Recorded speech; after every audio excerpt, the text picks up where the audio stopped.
everyone. It's Savannah for KelownaNow.com, and today I'm joined by Canadian music legend Tom Cochrane. Thank you so much. Hey, Savannah. My pleasure to be here. I'm really happy you're here in Kelowna. And Yeah, me too. Yeah, you're taking over Prospera Place today with your Mad Mad World Tour. What's it like to be back? It's been mad. It's been crazy. We've got 5 shows under our belt. And I guess we started in Cranbrook where we rehearsed. And that was a great show to kick off. But it's just gotten, as you expect, it gets. I think it was good right from the get-go. But I think just in terms of physical presence on stage, everybody is a little freer to move about, do stuff. And they're not really concentrating that much on their parts as much as you have to in the first couple of shows. But the reviews have been great, and so that's always nice. That's always a plus. Yeah. Mainly the reviews from people coming to the shows, and that's the most important thing to me. So feedback's been great on social media and stuff. So we're just having a ball. We kind of try to appreciate every minute that we're out there, and that's our MO. That's our kind of process that we go through. It's kind of like being in a garage when you're 15 with your buddies again. It's really good. Megan's, that was her first show last night. She sung with us, and she was spectacular. She was great. We had Nice Horse with us the first 4 shows. Love those girls as well. They're tremendous people and really good musicians. Got some good songs. So it's nice to, we always like to have a bit of that party atmosphere, that camaraderie out there, and it's good to support the younger artists.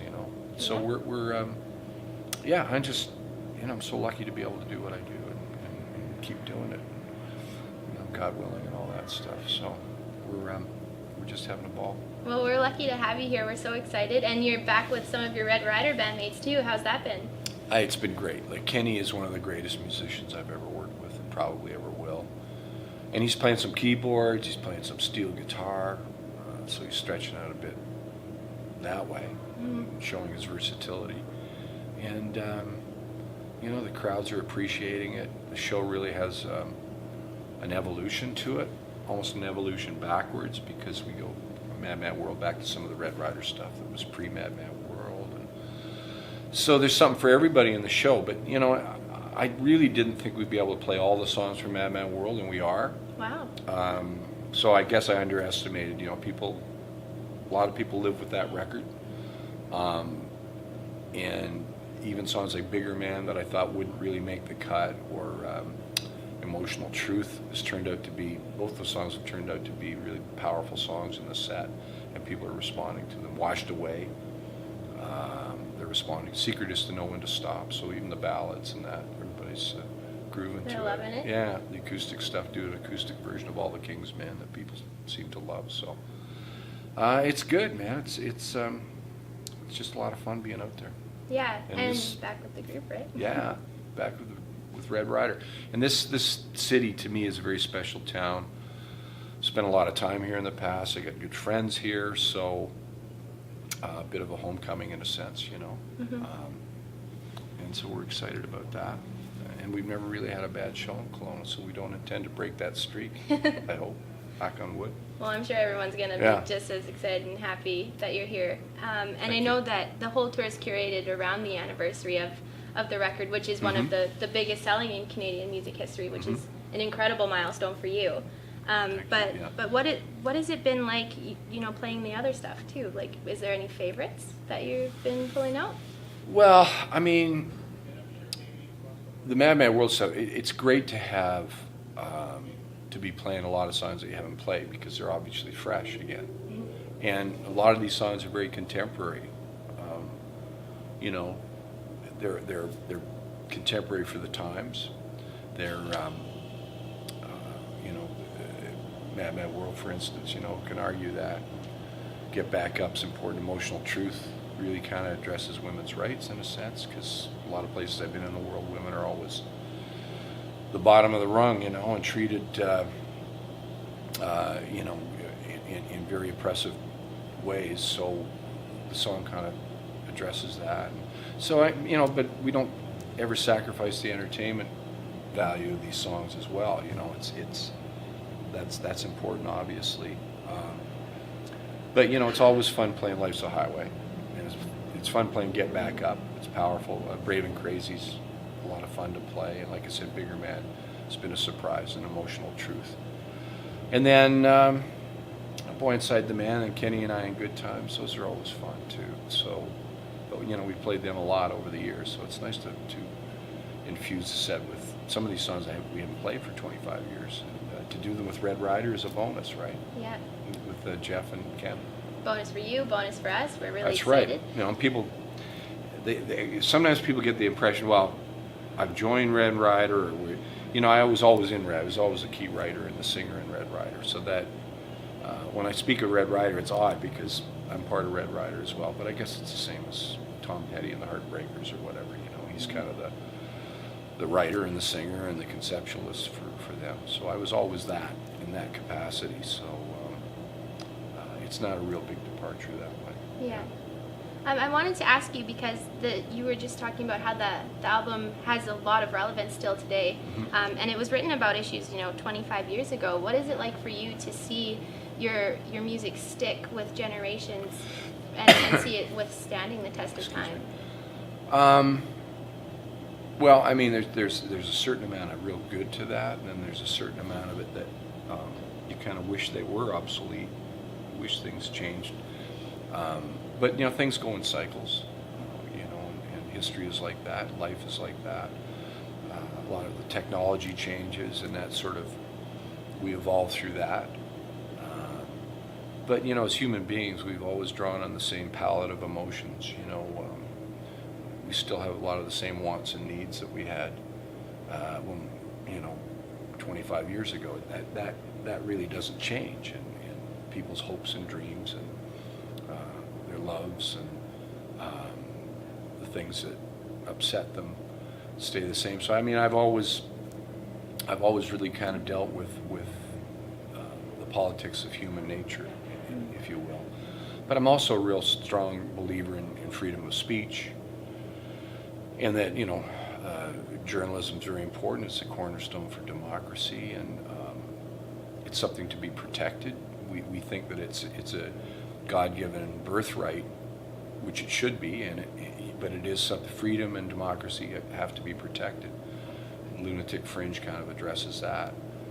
Mad World addresses a lot of issues, geopolitical issues and issues of greed and so on and so forth, and so I mean, we touch on those things, but we do it in a way that's almost exultant. It makes people feel empowered. Hopefully, the music. That's kind of one of my raison d'etres in doing what I do is that you give people. You may talk about an issue, but you don't sacrifice the entertainment component based on how it inspires people and it gets people off, right? And it gets people off by giving them hope, by giving them a sense of community when they come to our shows, because that's something that we take a lot of pride in. Is to me, that they're not fans. People that are at the shows aren't fans; they're friends, and that's so important for me to cultivate that, to have this celebratory community vibe when we do a show, and that's what we try to do. And this tour we're achieving that. Yeah, proving it. And you talked about how Mad World was written about a lot of issues and politics, and I know that some of the songs you wrote were coming back and inspired by your trip to Africa that you took that year. Do you think that as an artist, I mean, you have chosen to portray some of the issues and to let people know about what's going on? Do you think that that's something that more artists should do, or more maybe should take on, is using their platform? Well, far be it for me to say what other people should and shouldn't do. I can just speak for myself and say that for me, it's been a process, where I've done a lot of work with NGOs over the years, specifically World Vision, and I've always found that it was a great surprise that I got more out of it than I put in from the point of view that it charges my batteries. It makes me a better person in a lot of ways, and it makes me, I don't know, more appreciative of what we have over here and of Canada, and more appreciative of people around me and family and friends and all that. And it's so that's been a real important byproduct of it for me. But I think that the politics of the heart are the most important thing, and what affects people emotionally, what affects people in their lives, and how, a guy losing his job and he might start drinking, and how that impacts his family. I mean, that all creates dynamics that songs grow out of, and are written about. And that's sort of my process as a writer. I facilitate that. The experience of Africa, obviously I wrote Life's a Highway. It's kind of common knowledge after I came back, fairly shortly after I came back, and it was a pep talk to myself, because you can't change the world yourself. You can do your part, and you keep your eye on the road ahead of you, and you just keep going. If you get distracted by what's right and left of the road, you're going to crash. So you've got to keep moving forward, right? Yeah. Very important. And I know when you had mentioned that you do talk about a lot of heavier topics, and a lot of the songs do portray some heavy topics, but you do it in a way that's light and fresh and people can enjoy. When you were creating the record, was that something that you were hoping to achieve and you were putting forward to achieve? Yeah, I mean, I think so, very much so. I mean, No Regrets is exultant, it's a real positive song. Life's a Highway, it takes, I guess the catharsis of it was somewhat negative, and turns it into a positive experience. And so, so to me, that's a big part of it, is trying to take something and from everything we go through, we learn. And so take something that maybe has been an experience that might have been uncomfortable, and you turn it into something that's positive, and you move forward, right? And that's important to me as a songwriter. Yeah. Creating a positive atmosphere for yourself, for your fans. I saw on Twitter recently that a fan had tweeted you saying that they couldn't make it to one of your shows, they couldn't grab tickets, and you actually gave them tickets for the next show. Yeah. So why do you think it's so important for you as the artist to interact with your fans and to let them know that you're there for them just as much as they are there for you? I think it was probably just the way I was brought up. It was Canadian values. It was, sense of fair play. I think if people show a lot of faith in what you do as an artist, then you owe it to them and to yourself to put that back. I've never felt like, the same as I don't think we're entitled. Freedom is an entitlement. It's something that we have to be vigilant about. I don't think we're entitled to be successful as artists. I feel very lucky that I've been blessed with whatever this gift I have is, to write songs and perform, and to inspire people through that, and make them laugh and sing and dance and all those things. And so I look at it as being something that I've been lucky to be blessed with, and so I don't look at it like I'm better than anybody. My fans are all my friends, and so you try to treat them the way you would friends. Obviously we can't be giving away all our tickets, but when somebody has gone through a hardship or whatever, and they can't get a ticket, and they've tried, you can help out here and there. You can't do it all the time, but you do it when you can. And it's much the same as charity, I guess. You can't do it all. Yeah.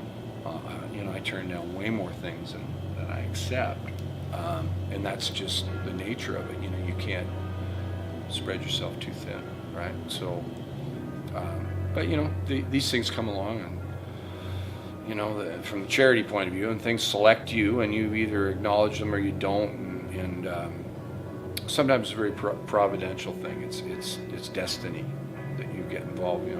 For instance, me with World Vision, it was destiny, and it worked out. I think a lot of my fans are probably destined to be fans of what I do. I look at it that way, and least you can do is be grateful and try to be gracious about it, and help people out here and there. Yeah, definitely, and you do that, and we're all happy that you do. My final question for you is, we've talked a lot about Mad Mad World and things that you've done in the past and your previous works, but what's next for you after the tour finishes up? What do you think you're going to do? I'd like to work on a book. This has been a lot of work, actually. It was almost as much work as doing a record. I was involved in the CD packaging and digging up things like the show from Chicago that we used. It's on one of the discs, and the vinyl, and then the coffee table book. So I'd like to do a real book, an autobiography, or something where somebody helps me, because I think I didn't keep a lot of journals. My music was always my journals. That was the idea of me keeping track of things, and so I'd probably have to interview a lot of people. So I'd bring in somebody that would work with me on that, interview a lot of people. But I want to work on a book. I want to make another record. I want to do an acoustic catalog of virtually everything I've ever recorded with Bill, and maybe some percussion, but keep it really sparse and just do acoustic versions of pretty much over 200 songs. And then maybe release some of those. So we'll see how that goes. But I'd like to do a full-blown record as well, with band and all. And so that's another project, and we'll be working towards that. We'll be touring straight through the summer. Whether we tour with the current configuration, Bill might not be with us. Bill Bell, who's augmenting the band right now, through some of the summer festival dates, but it's yet to be decided. So we're working on that stuff, and we'll be pretty busy right through to the end of October. I'm going to Nepal, I think, with World Vision, and in the fall sometime I'm going with Jim Cuddy. He's a good buddy of mine, and we're doing a gold medal plate thing to raise money for Canadian Olympians, and we're going to Spain to do that for a week with a bunch of folks. And so there's all kinds of things that are coming along. So I haven't seen the last of you yet. Some hey? hockey stuff. No, That's awesome.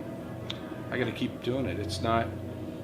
I said one time a long time ago to Kathy, I said, I got to retire sooner or later. She goes, what are you talking about? You've been retired since you were 25, since you quit driving cab and you started doing music full time. So, it's a labor of love. When you do something and you make a living doing something you really love, and like my dad always said, it's you can make a living at your hobby and what you really love, and God's smiling on you. So why would I quit? I'll keep doing it as long as I can. Yeah. Well, we're glad. Well, thank you. Yeah, thank you so much, Tom. We really appreciate you taking the time to talk with Savannah. us. Kelowna's excited. You guys can see Tom tonight with Red Rider. We are pumped.